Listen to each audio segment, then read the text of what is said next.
During our church group's recent visit to Nablus, it seemed as though we were eating pretty much 24/7 as our hosts filled to nearly overflowing our plates and our bellies and our spirits. I genuinely wondered if I would ever want food again. But it didn't stop me from having a craving. After just 2 nights in Nablus, I found myself with a burning yearning for fried chicken. Not just any chicken, though. It was a very particular craving for the crispy deliciousness of the rooster that started up his cacophonous chorus outside our bedroom window at 3 o'clock each morning. His crowing was not intermittent. It was constant, and it was insistent. And as I lay there in the pre-dawn darkness, listening to his roosterly racket, the story from our scripture lesson came not just to mind, but very much to life for me. It is said that a visit to the Holy Land, or as the Anglican Episcopal Diocese of Jerusalem calls it, the land of the Holy One. I like that better. A visit to Israel and Palestine is like the 5th gospel, bringing to life in fresh ways the other 4. Experiencing the land, you actually see the geography, you hear the sounds, you walk where Jesus and his followers walked, and you get a sense of scale and of distance and of dryness and of heat.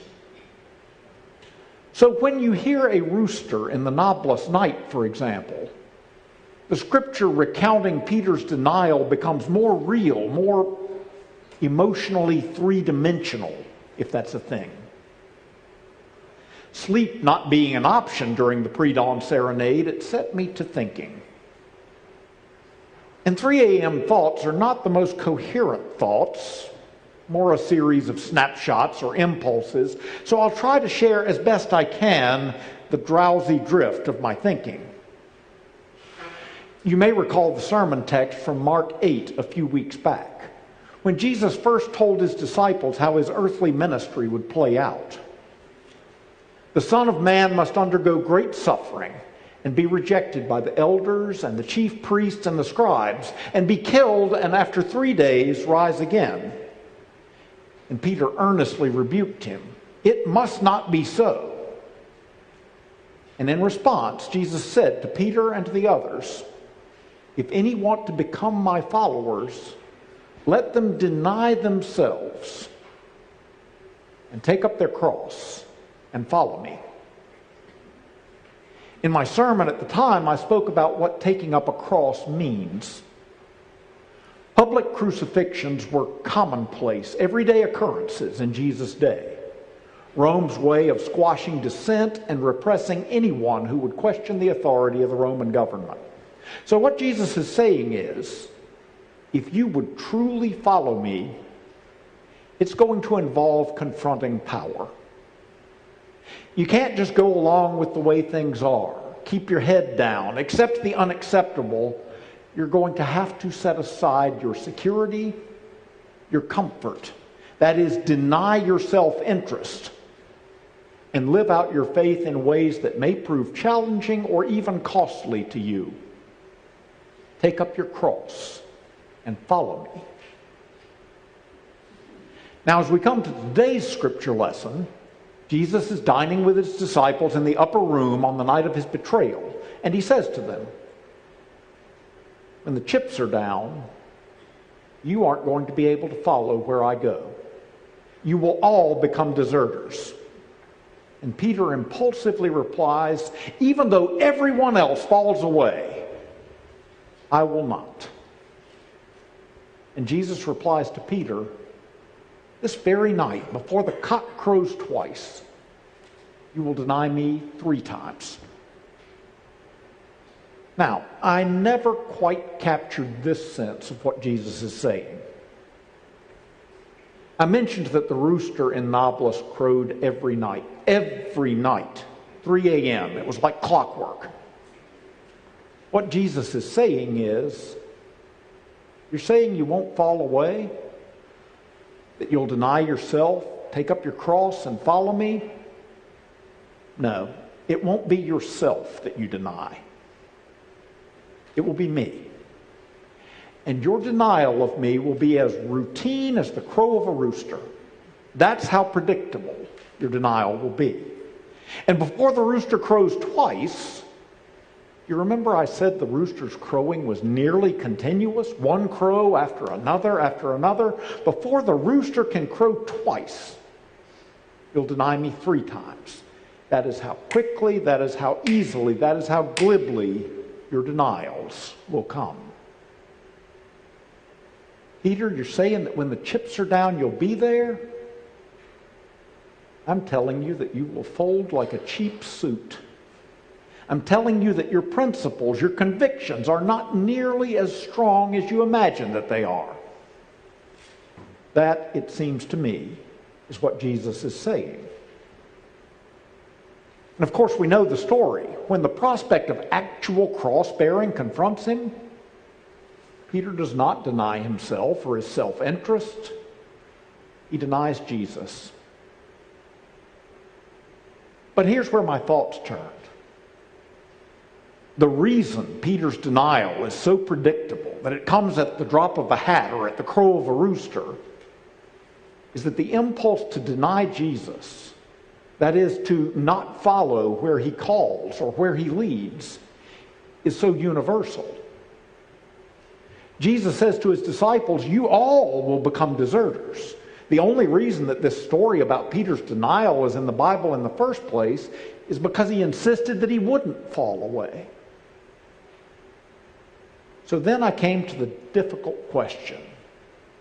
If all will become deserters, would I do any differently? Would I behave any better? Would I deny myself in the same circumstance? I would want to behave differently. Peter wants to behave differently. Even though they all fall away, I will not. But in Romans, the Apostle Paul captures so clearly the disconnect between what we desire and what we actually do, the difference between knowing what is right and doing what is right. I don't understand my own actions, Paul writes, for I do not do what I want, but I do the very thing I hate. I can will what is right, but I cannot do it. For I do not do the good I want, but the evil I do not want is what I do. Now the rooster kept on crowing, so I kept on thinking. What does denying Jesus look like in our lives, in my life? I suppose one way of denying Jesus is to do as Peter does. That is to say that we don't even know Jesus. But another way, in a different way, and perhaps a deeper form of denial, is to say that we know Jesus, but not to demonstrate any impact of knowing Jesus in our lives, or in our choices, or in our way of living in the world. It is to make knowing Jesus a matter of intellectual assent or personal salvation, but never actually take up a cross and follow. If any want to become my followers, let them deny themselves and take up their cross and follow me. To reiterate what I said before, that's a political statement. Remember, the cross was a way of putting down dissent, so it means that faith, lived faith, is going to bring us into conflict with power and with the powers. Why? Because power often acts in its own interest. Privilege often seeks to maintain and to multiply itself, while Jesus aligned himself with the powerless and the unprivileged, the least of these, taking special interest in their welfare. German pastor and theologian Dietrich Bonhoeffer wrote in one of his sermons, Christianity stands or falls with its revolutionary protest against violence, arbitrariness, and pride of power, and with its plea for the weak. Christians are doing too little to make these points clear rather than too much. Christendom adjusts itself far too easily to the worship of power. Christians should give more offense, shock the world more than they are doing now. Christians should take a stronger stand in favor of the weak rather than considering first the possible right of the strong.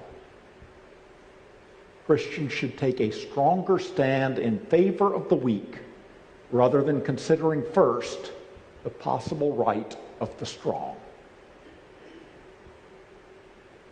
Now, in weeks to come, we as a congregation will be hearing more about the experiences of our group that traveled to Israel and Palestine. The group will host a dinner here at the church on November 4th, share some traditional Palestinian dishes that we enjoyed, and tell you some of the things that we saw and experienced. Our visits to some of the sites that held religious significance for us, as well as the people that we encountered and the conditions that we witnessed.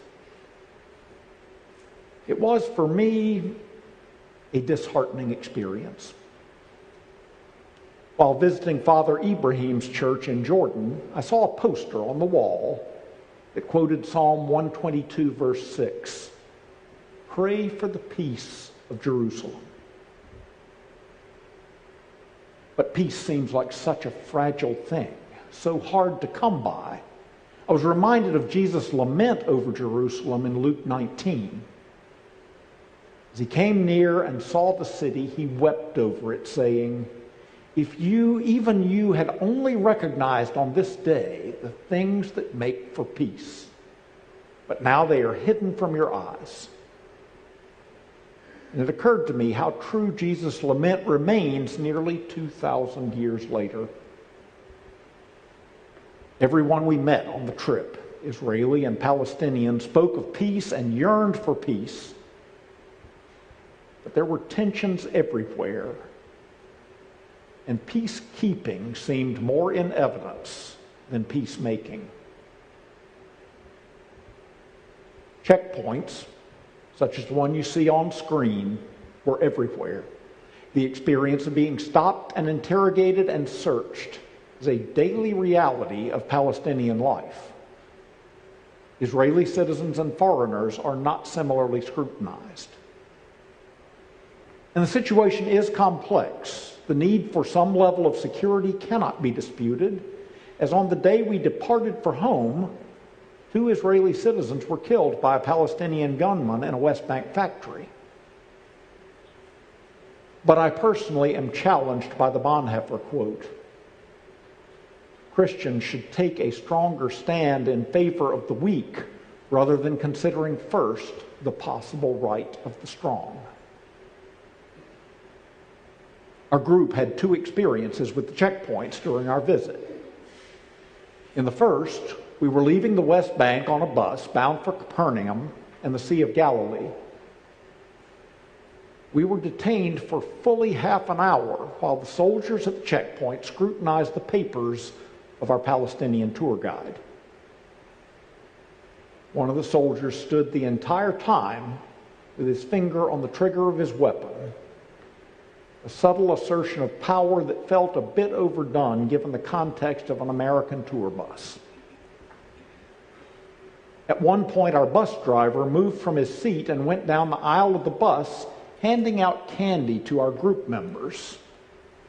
And the soldier, finger still on the trigger, shouted, "Where is the driver?" Treatment was never overtly discourteous, but it felt as though it were a power play, like the line between a necessary security delay and a needless one was being deliberately pressed. At last, after requiring 2 of our group to present our suitcases for inspection, we were permitted to pass. The second experience was a bit more frustrating because it felt much more personal. We were in the city of Hebron, which felt like an armed camp. There was tension in the air. You could feel it. In Hebron, Israeli settlers and Palestinian Arabs live in close proximity to each other, virtually right on top of each other. Palestinian market has screen wire above it because the settlers in the illegal settlement above throw rocks and garbage down on the Arab shoppers below. This photograph by Alan Goldstein documents one especially repugnant practice. The settlers will fill bottles of urine and loosen the caps to assure a slow drip and throw them down on the wire to leak over the merchants and their merchandise.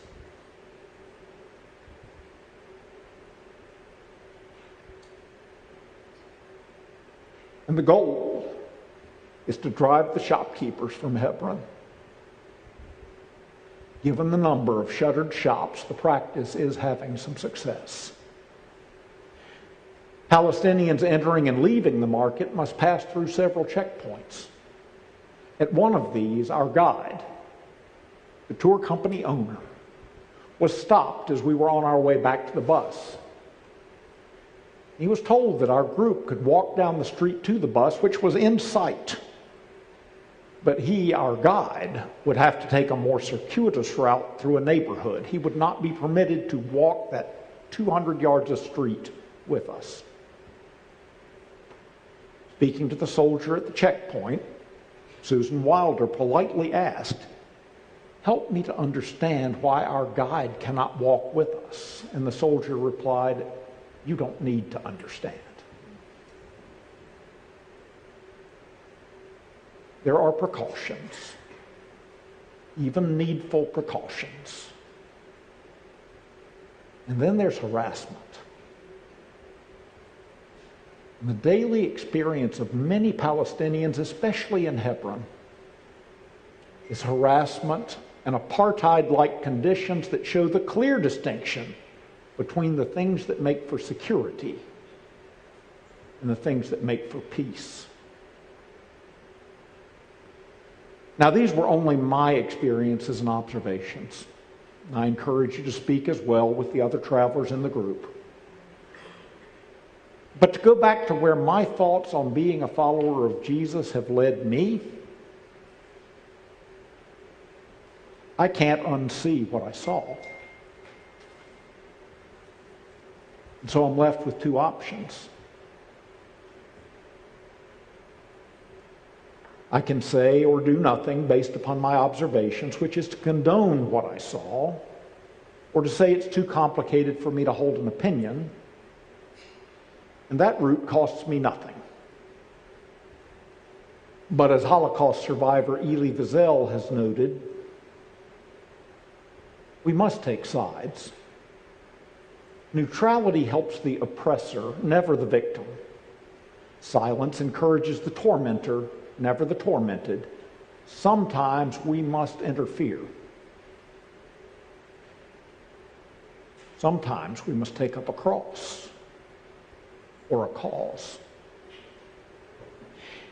And interference is not on the side of one people or another, but it's an intervention on behalf of fairness and of justice and of peace. Striving toward fairness and justice and peace means that I need to become more educated.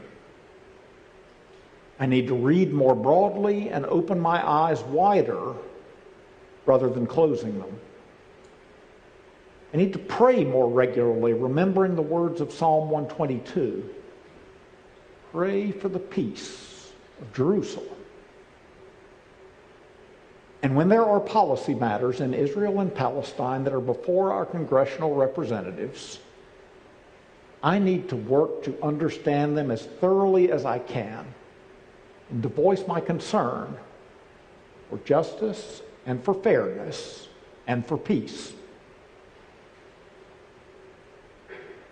In the meantime, as a sign of encouragement in the midst of a discouraging situation, because travelers who had visited before said that the conditions were worse and the encroachments of the settlements progressing and the incivility advancing, As a sign of hope that does spring eternal, I recall this rock from the Tent of Nations, the Palestinian farm that sits ringed about by settlements.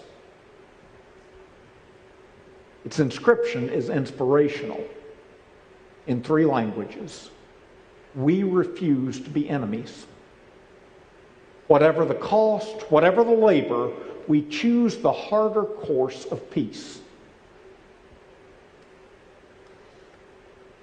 So that's a hodgepodge of thoughts, set astir by a rooster and by pre-dawn thoughts of denial and by the experiences of my travel. If any want to become my followers, let them deny themselves and take up their cross and follow me. Christians should take a stronger stand in favor of the weak rather than considering first the possible right of the strong. Silence encourages the tormentor, never the tormented. Sometimes we must interfere. Yet and still, we refuse to be enemies.